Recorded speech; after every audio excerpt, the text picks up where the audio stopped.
Цей день дуже символічний для кожного українського дипломата, бо він про нашу боротьбу за український Крим.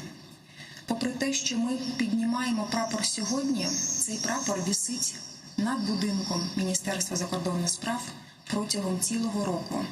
Але сьогодні, як акт єднання, як акт того, що ця боротьба продовжується кожним дипломатом щодня, кримськотатарський прапор піднімається і підніматиметься в усіх куточках світу.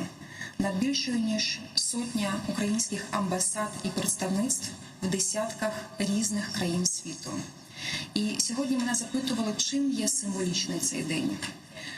Не тільки тим, що сьогодні ми відзначаємо День кримськотатарського прапору, але і також 30-ту річницю Курултаю кримськотатарського народу, національного зібрання, Національної асамблеї народу, який колись теж став символом опору і сотня років тому назад таким майданчиком демократичних процесів, коли, наприклад, ми сьогодні дуже актуально говорити про жіноче лідерство і гендерні права, але 100 років тому назад кримськотатарські жінки в Курултай мали можливість не тільки обирати, але і обиратись.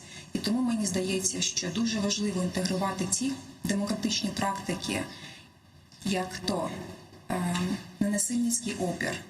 І так, як кримські татари більше ніж десятки років відстоювали свої права за радянської дійсності, дуже важливо інтегрувати в український контекст. Тому я хочу дійсно привітати з цим днем всіх, хто сьогодні тут, всіх, хто сьогодні нас дивиться, і особливо ті, хто продовжує, попри все, жити в Криму. Я точно знаю, що над тисячами будинків кримських татар буде підніматися цей прапор. На жаль, він є сьогодні символом опору. На жаль, сьогодні є переслідування. На жаль, сьогодні більшість політичних в'язнів є представниками корінного кримськотатарського народу.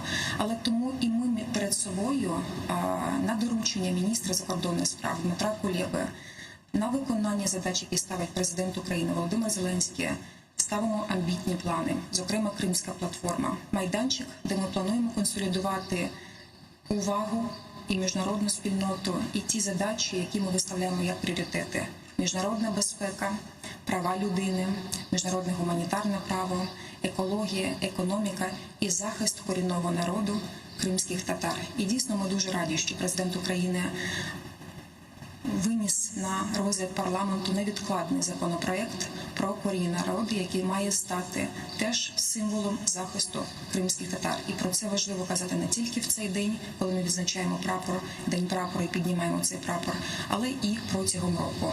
І хочу запевнити вас, що для кожного нашого дипломата це не просто символічні дні. Це ті дні, коли ми всі собі ставимо питання, що ми робимо для того, щоб повернути, захистити Крим, що ми робимо для того, аби про Крим знали.